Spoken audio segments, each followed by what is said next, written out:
So that means that with the charge of HIV, if your argument is they should have condoms for free because there'll be a surge in HIV, but you could be faithful to your partner. You could abstain from the sex.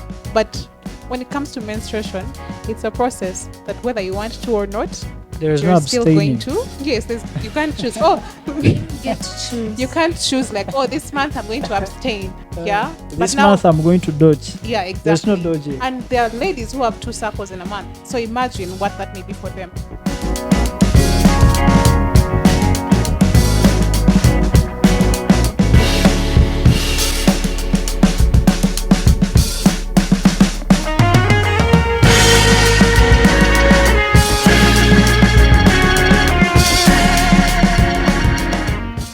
Greetings to you all.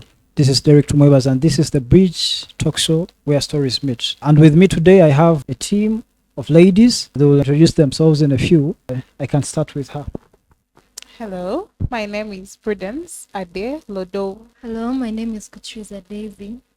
My name is Abere Patience. All right. As they have introduced themselves, we have Prudence on board, we have Daisy, we have Joan, and we have Patience. There is an issue that we need to address today, and basically this is that we have condoms being offered at a free cost in our republic, and we have sanitary pads being offered at a payable price. I don't know what the price is because I have not used them before, but they will address that as well because they are ladies. There is an issue arising, and it is suggesting that why shouldn't pads be offered at a free cost instead of condoms being offered at a free cost? Because intercourse is an issue that is not mandatory.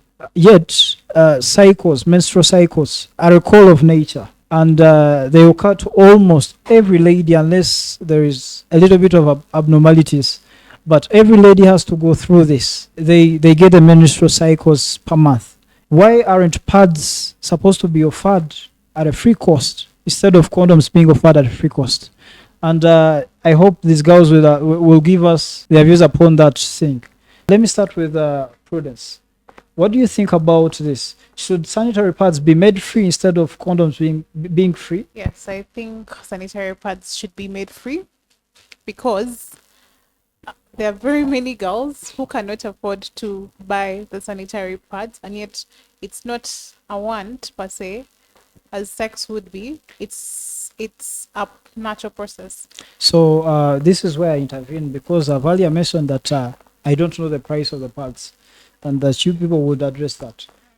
How much is a pad that many girls can't afford? For pads, there are different categories of pads. And also for women, there are different cycles for different women. There are women who have a heavier flow than others. So ordinarily, they would range from 2,000 Uganda shillings to even 40. It could go up to there depending. So basically, a pad can range from 2,000 to maybe 40,000 Not depending. necessarily a pad, a packet. A packet? Yes. How much how many sanitary pads does a packet have? Packet could have I think on average there are 7, 8. Yes. And how many does a lady use for a month? It differs for each lady depending on your differs. cycle. But I think one packet is enough. Is it? May not be enough. Wait. Yeah. 7 tissues. Let me call them tissues because I don't know how to describe them. 7 tissues are not enough for some ladies a month. So there is no uniform story for everyone. There are people who will use 5 pads a day. There are people who will use 1. There are people who will use 2. So for a person who uses 3, by 3, it's not, it's not like, I don't know, it's not a luxury, yeah? But maybe it's just full and you need to change, not want. Yeah, but if you don't change, you probably stay in what you're wearing. So for a person with like a heavy flow, they'll probably use even 2 or 3 packets. Also depending on their days. So let me put it to a range. I want to ask for a person that doesn't have a heavy flow, or maybe for a person that, let me put a scenario whereby she only needs 1 packet, and let me put it at the lowest cost, that is 2,000 shillings. Do you believe 2,000 shillings is so much that a lot of Ugandans cannot afford to buy the sanitary pads? Okay, so thank you very much, Derek. First of all, it's not really that. Okay, if we put it on an average, I don't think most of the girls use one bucket. Yeah, because it's a healthy issue. So literally everyone as a master, I think every girl uses two pads a day. Like a minimum of two pads. So if it's someone with a heavy flow, then they go for 3, 4 pads a day. But someone who doesn't have a heavy flow and maybe your finances are not stable, but literally, because literally if the finances were stable and you're not even going into a heavy flow, it's better use 3 pads because you're going to shower in the morning, use one, then by lunchtime you're changing, and then by evening you're changing. These are 3 pads on a minimum. But let's put it on 2 pads. And literally, most of us have a flow for 3 to 4 days. Most of us. It goes to 3 to 4 days on an average. So count 4 days times 2 pads. That is 8 pads. And most of the circuits are costing 2,000 shillings have 7 pads. So you have to go into a second packet, even though you won't use all the whole of it. And literally, sometimes you're done with your flow, and then you have to be on a safer side, you have to pad yourself. Yeah. So on an average, let's put it on 2 pads. 2 pads. On a condition that we are looking at people who don't have a baby. Now, 2 packets, that is 4,000 Uganda shillings. 4,000. Yeah. For this amount. For a month. Now, most of us tend to forget about people in villages, and we want to look at people in towns who are buying food. And even when you go back to those ghettos, people who are buying food, you find you're waking up in a day, you have 3 kids, they're all girls, they need pads, and you have 10,000 Ugandan shillings. Let me say you're a woman, sente z'akameza omusajja akulekera 10,000 Ugandan shillings a day. And you're feeding the whole family, you have to buy some stuff, maybe sometimes you're paying the electricity. You know what I mean nowadays. You have to do everything. If he lives with 10,000. Was that necessary? No. What is wrong with our men? Okay, first drive your point home. If we I'm look coming at for you. Uganda, the Uganda we are in right now, apparently the ghetto is filled with very many people compared to these places where you find residential, nice looking homes, people who can afford. Most of us might be living in towns, we are going to school, yes, our parents are, our fathers are paying the tuition, we are in school, but then at home they are not providing. You get that point? So if I put it on an average, it's too much money for most of the Ugandan. 4,000 a month is still a lot. Oh my. Well, let me go to patience. As a teenager, I don't know your age, of course, and ladies don't spill their age most of the times. But I know you're to that age, and you're very well aware of the importance of protectors, condom sounds. One of the major fights that the government actually has put a lot of efforts in. That is the fight against HIV. And the fight, let me bring in STDs also. And protectors are very important, very crucial in that. Of course, we have other reasons like abstinence and other things. But my emphasis on the protectors. We all know their importance in fighting HIV or AIDS and the STDs. Don't you think making them payable and making the pads free could put HIV at ransom, at very much on a rise? In the struggle to fight against HIV, I do not think that having protectors free will do something of a great impact, because we are having protectors in place. People have the money to purchase them and maybe use them in the way they have to be used.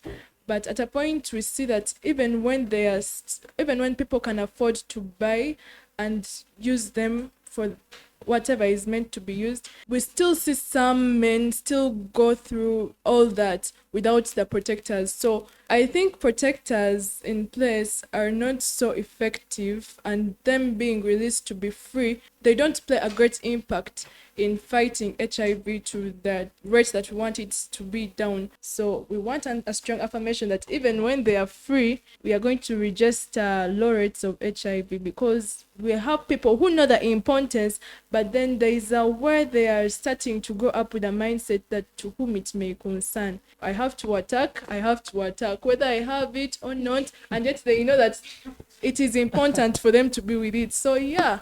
Oh wow, thank you so much. Well, Daisy, you've had a point, and she's putting up a resonation that even with condoms being in place, some men still go on and don't use them. They go live instead of wearing them. Is that a reason why they should be made costly than pads? Because a few men don't use them, because we are not sure all men don't utilize them. I think looking at it objectively, the mistakes or omissions of some people should not be used to punish the wider public. That's looking at it objectively. But when you also think about it again, you realize that, like she said, we have no guarantee. I don't know, maybe you're better informed. You could tell us in terms of statistics if there's been, a research or survey made to show that ever since they started availing the condoms for free, the rates in HIV have dropped. And like she said, without that argument does not really hold water. I think when we don't have that guarantee that the condoms are having that effect of reducing the HIV statistics or numbers, then yeah. Thank you so much. Well, Prudence, what do you think about their views? They are all sidelining to the fact that condoms could not be playing a big role. Quote me well, could be not. Do you think it is true? I think condoms have played a big role in minimizing the rates of HIV. Do you think they are right? And because of their point that we are not very well sure, we don't have the statistics that HIV has reduced to, or STDs have reduced to this percentage because of condoms. Maybe because of that reason, condoms should be made payable for. Do you think it is viable? So I think looking back to the surge of HIV, when Uganda as a country noticed that there was HIV, the president had something called the ABCs. That's abstinence, be faithful, and condom use. Those are 1 to 3 good options. Now let's look at the girls. Who gave them any pads? Not one option, not one left for them. So that means that with the surge of HIV, if your argument is they should have condoms for free because there'll be a surge in HIV, but you could be faithful to your partner, you could abstain from the sex. But when it comes to menstruation, it's a process that whether you want to or not, There is no you're still abstaining. going to. Yes, you can't choose. Oh, Get to choose. you can't choose like, oh, this month I'm going to abstain. Yeah. This But now, month I'm going to dodge. yeah, exactly. There's no dodging. And there are ladies who have 2 cycles in a month. So imagine what that may be for them. So to say that, HIV is on the surge and because condoms are free, yes, it may be true that because condoms are free, the rates of HIV have reduced. But we're not looking at the other factors that could have also led to the decrease in HIV. Maybe people are taking their meds and the viral load is not as large as it was previously. Maybe people are actually abstaining. Maybe people are being faithful to their partners. Maybe people are making sure they're doing the tests before they sleep with people. So yeah, I think in as much as they're both natural processes, the sex and the menstruation, when it comes to want and need, sex could be just a want. And the condoms could be just a want rather than a need as compared to what? The pads. So to say that, which one ranks higher, well, this is very interesting, and we are still on the Bridge Talk Show where stories meet. And Derek Tumewaz is my name. Of course, I have the ladies with me here today. You've heard their views, and you shouldn't be surprised. They are ladies. And maybe I want to drive this point away to the government. Well, do you think the government was irrational to make the condoms free and make the sanitary pads payable for? I believe that they have a reason why. They are aware of all these menstrual cycles and what the girls are going through. Are they to blame to some extent? I think the government focused on pleasure rather than need. The government is listening. Please, government, why did you focus more on pleasure than need? That is a question to you. If you're to look at the places in which these condoms are free, I've seen that only in hospitals and in universities. Yes. So when you look at the sex activity of the people in those different places, I don't know about the hospitals, but I know for a certain that the sex rates in universities are higher than the ones elsewhere, because this is a chance, usually when people are leaving home, it's like perspective. Oh my God, I'm going to uni. It's a time of my life and stuff like that. So they are driven by adrenaline. The adrenaline of a university thrill. Yes, so I think that's why I may not know the government's intentions. I haven't addressed my mind to that, but I think that's why they found it necessary to put it there. But then now the government did not look at the people who are actually not having their sex. And Very well addressed. in that, Yes, Joan, what do you have to say? So to add on that point, yeah, the government choosing prayer over priority, something they would have given a priority.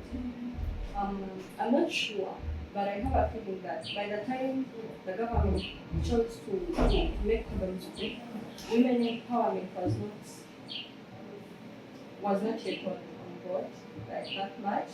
It was still lagging behind. So I feel like we never had women on board maybe to be policy makers and sit on those board in those boardrooms and make decisions by then. So I feel like it was not a priority by then. Like they were not addressing such issues. It was still those days when if a woman stamped in public, you don't start with like having blood come onto your clothes. It was still something funny, and then tomorrow you can't wake up and look public. But now, with women empowerment on board, I think it's something really that government and any other policy makers should look at, because let me give this scenario. Sex is just a thing. Like it's you to decide. Even when you have the feelings, like you want to attempt it. You can decide to back down. Yeah, you can decide to leave it. Yeah. So even though if we put it into percentage, it's us women and men who are going to enjoy sex, but it's something you can decide to leave. And then looking at how Uganda we still have a larger population of women than men. So meaning most of us are menstruating in the country, and that is over 50 or 55 or 60% of the population. We are undergoing menstruation. So if the most population is undergoing menstruation, and it's a must, like you're not going to be like, oh, me John, today I'm going to menstruate. No, please don't come. It's something that has to come. It's natural. So why don't we then prioritize that and look at how to make it free rather than making a condom free? Or if there is an opportunity for all of them becoming free, we look at making it a priority. Like we want to help those people who cannot buy that pad. Even though buying that pad is cheaper at some point, those cheaper pads are not good. Like you're forced to buy a pad of 200 or 2,000 shillings because that's the money you have. But then at the end of it all, after the cycle, you're going to do some maybe you're developing skin rash, and then the pad is not good, you're having health issues, but you're forced to buy that pad at 2,000 shillings because that's the money you afford. So literally, we're not saying pads are 2,000 shillings, which ones? Because we have better pads, which are going for 500, for 5,600, 6,000, 40K, but I cannot afford them. So I'm buying one for 2,000 because that's what I can afford. And how many of them can afford that 2,000? And how many parents are making it a priority? Because we've seen scenarios where our fathers don't want to know whether we're menstruating or not. Most of our fathers. So it's our mothers who come on board. And how many girls can go and tell their fathers and demand for pads? Very few. So most of us, it's our mothers. And how many of our mothers are out there working? Most of them are receiving calendar money, but it's not enough. They can't afford the 2,000 Uganda shillings every month. Well, I want to come to questions. Of course, we all know, we've all agreed that the pads are payable for. Don't you think they are crucial to a certain extent in contributing to the government's GDP? And this money is used for maybe what the government considers to be more crucial issues. Patience, please address that. Now, for that case, it is more of, okay, pads are something like, okay, I regard them as national security. Yeah. Because we are going to have a lot of things uprising if at all the largest percentage of the girl child doesn't get the great personal hygiene that we are looking forward to when these pads are free. Like, I mean, if it is not people like to be catered for in the rural areas to be given these pads, then what are they going to use? That is a question. Pads are still, there are areas where pads, actually the largest areas is pads are at a cost, but still we still see things failing out in one way or the other in terms of the economy, maybe the roads and all that. So we can't have a strong affirmation that it is the reason as to why they fail to put up pads for free is because they're losing out on some money that would be contributive to making the roads perfect. You get? So yeah. Thank you so much. I'd like to contribute and add to her voice. When you look at the GDP, it could be lower just because of the economy, and you know how many people are doing what are the quality of output that is coming from the economy. So if we are to have the pads, if we are to have the pads made free, this in itself could contribute to a higher GDP, because now we're going to have women who are having better choices. They're not just giving birth because they can't afford the pads. So which means even the output, the quality of the economic generating activities in the country would be better, because now we're having better informed choices, and we're having people who have children out of choice, not just because they didn't have a choice, they couldn't afford the pads, and now the only way out was to get pregnant and to get someone who's going to take care of your pad needs. Yes. So I think by making the pads readily available to the women, we could also contribute to a higher GDP in that way. Oh, well done.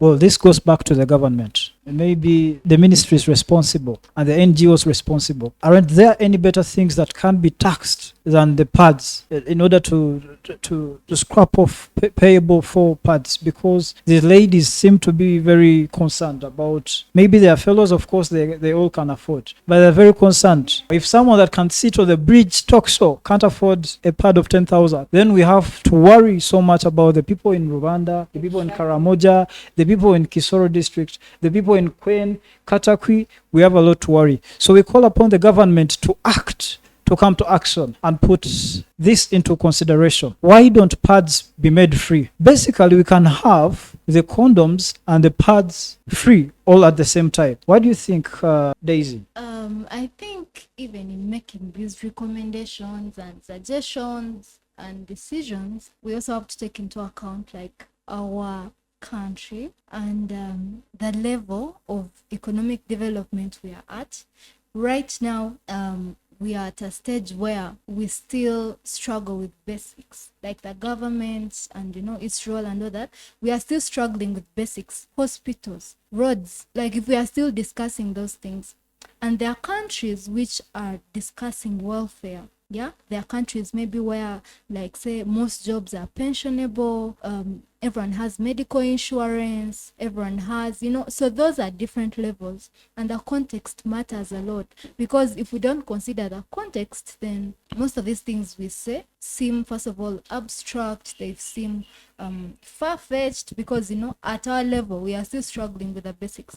So realistically speaking, I don't think Uganda has reached that level where it can manage to subsidize both, afford to give both pads and condoms for free, because that's like something that is really welfare based. So that is why we say that if they are to choose, they should choose the one which is more urgent. And what is that? Pads. It goes without saying.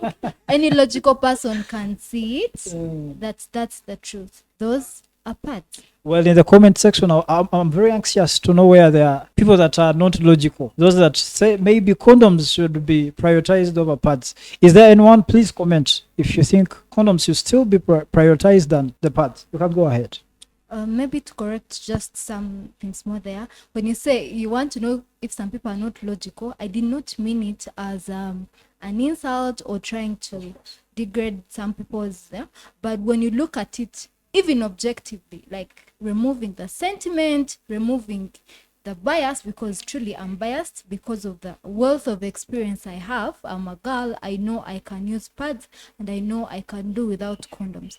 But looking at it objectively, yes, that's what I meant. Looking at it objectively, you can see that pads are more essential than condoms. But the other thing I wanted to say really quickly is that it is known that condoms are not 100% safe. So still there is no guarantee. Like Even when you bring those condoms, Well. truly, Break a little.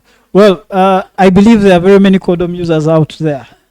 Do you agree with her that condoms are not 100% safe, or she's just lying to the public? Let me hear you in the comment section. Yeah, so you shouldn't be free in the first Someone is saying the free ones are not 100% safe.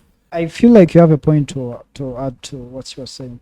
Yeah, I just wanted to substitute and say, in subsidizing, if what come to a list of priorities, then you'll notice that even people, even when those condoms are available, people are going to still go and buy the condoms. So why wouldn't we instead divert those resources to people who actually need, who have a need?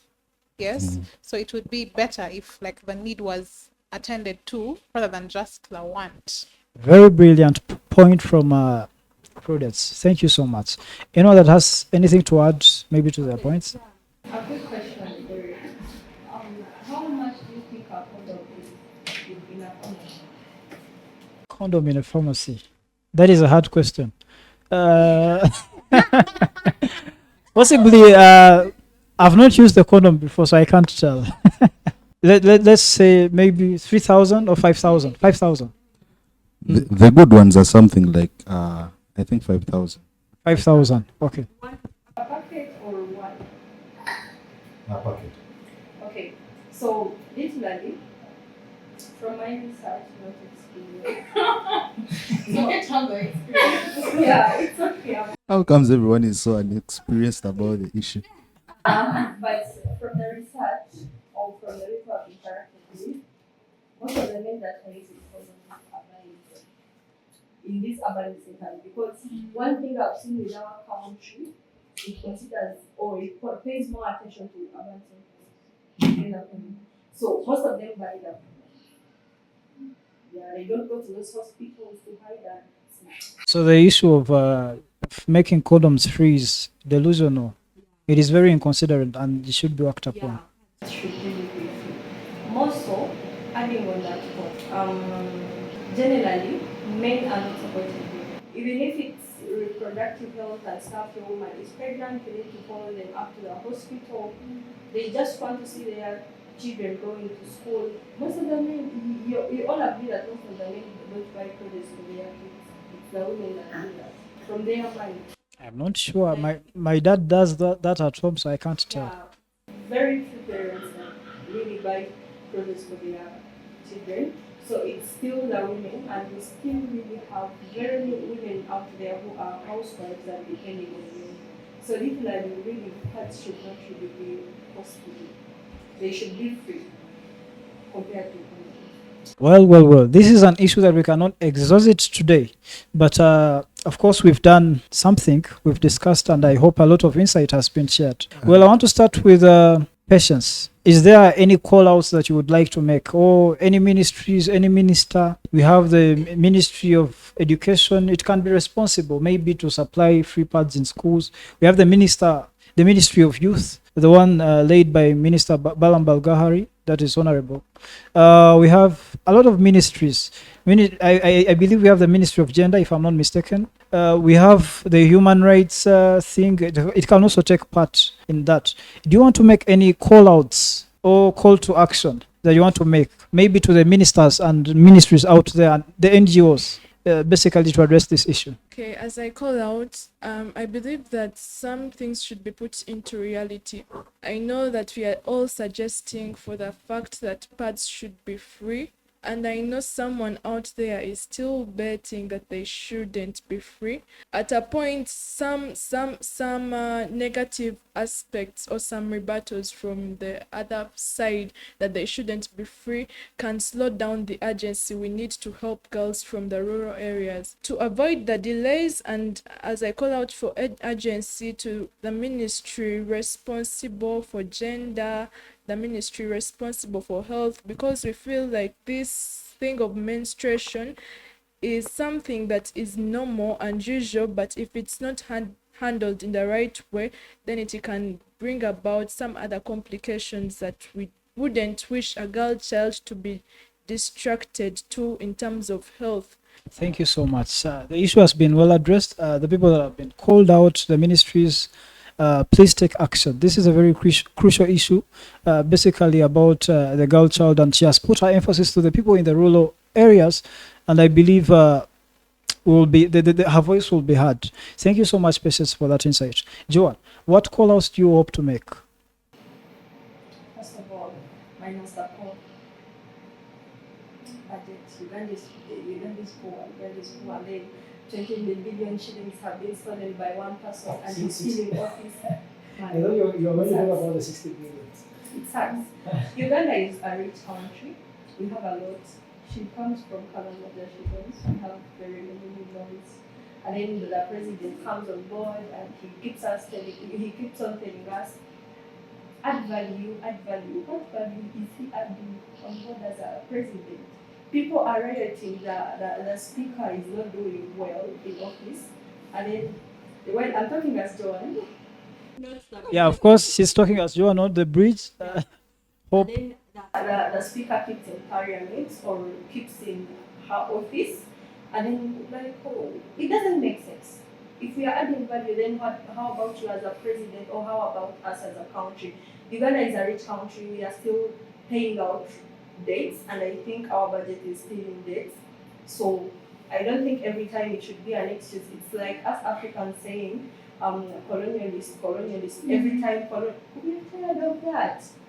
What are we doing? We are still bringing colonialists on board, even in our politics indirectly. So I feel like Uganda is a rich country. If we tell you pads should be fair and then you tell us the economy, then prove us that the corruption is decreasing. Prove us. Just those people from the offices. Stop making excuses. So it's a sad story that pads here are expensive, yet we have very many women out there suffering, not having pads, dropping out of school because they are getting pregnant, because they couldn't afford the pad. Very many women out there are dropping out of school because of that. So my call is to all the related ministries and parts, every ministry concerned, the Ministry of Finance, I know you take a big loan in this, the Ministry of Gender, the Ministry of Health, all the ministries that are concerned. Please, let's have this discussion in our parliament. Let's really talk about this. Pads should really be free in our country, whether the economy or what we don't care. Thank you very much. Well. Thank you so much, Joan. As you've all heard her points, she's very sensitive and very aggressive and actually very tough when it comes to in considering the girl child. Basically, I want to make it a point again. It is Joan's views, not the bridge as a whole, and not the whole panelists, of course. Her being tough is because she's a feminist and she's very sensitive when it comes to ignoring the girl child. Well, Daisy, I'm coming to you. What call-outs do you hope to make, maybe to some ministries or some NGOs or to some individuals, specifically ministers? What do you want to tell them? How do you think they should play a role in addressing this issue of sanitary pads? I want to start by saying that the beauty about policy is that it can always be changed to suit the prevailing or more urgent needs of society. Much as in response to the surge of HIV and whatever was happening then, condoms were made free. Right now, people have more information, they make better informed choices about their sexual activity. So I feel like right now, this call has come on board, and the people in charge cannot disregard it simply because an earlier call was made and it was legitimate. So my call would be to the policymakers, the legislators, and generally those people who have the power to make policy, that they can actually choose to see the merit in the arguments we've been making. And yes, either give pads freely as a government initiative or subsidize them. But also, lastly, I want to say that this argument of pads and all, and condoms really, goes to the root of gender equity. Because even when you see the condoms availed, the free condoms, quote unquote, okay, they are free anyway, in whichever places, most of them are male condoms. Most of them are male condoms, and just a minute, even the female ones, they're generally mindset. I don't think females are open to using female condoms. Like, that's not something people explore. So in that light of gender equity, even giving these free condoms, which are mostly male, it takes away the decision making power from the women, that even when the condoms are free, the women are relying on the men to use them correctly and willingly to protect the woman from whatever. Like, of course, sometimes the harm is both sides, but we have to acknowledge that most of the times one side bears the cost, quote unquote. So yeah, in that light also, it is more empowering, more considerate of women in light of our history, which is so full of imbalances in gender, for pads to be given out for free than for condoms to be given out for free. That's all I have to say. Well. Thank you so much, Daisy, for that insight. Well, she has raised a point that has struck my mind. She's mentioned that even the condoms that are provided for free, they are mostly male condoms. Why is it that way?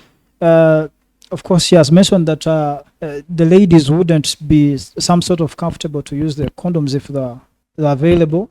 Have you? Yes, I have, but are they there? But even if they are not, the ladies are not okay with using them.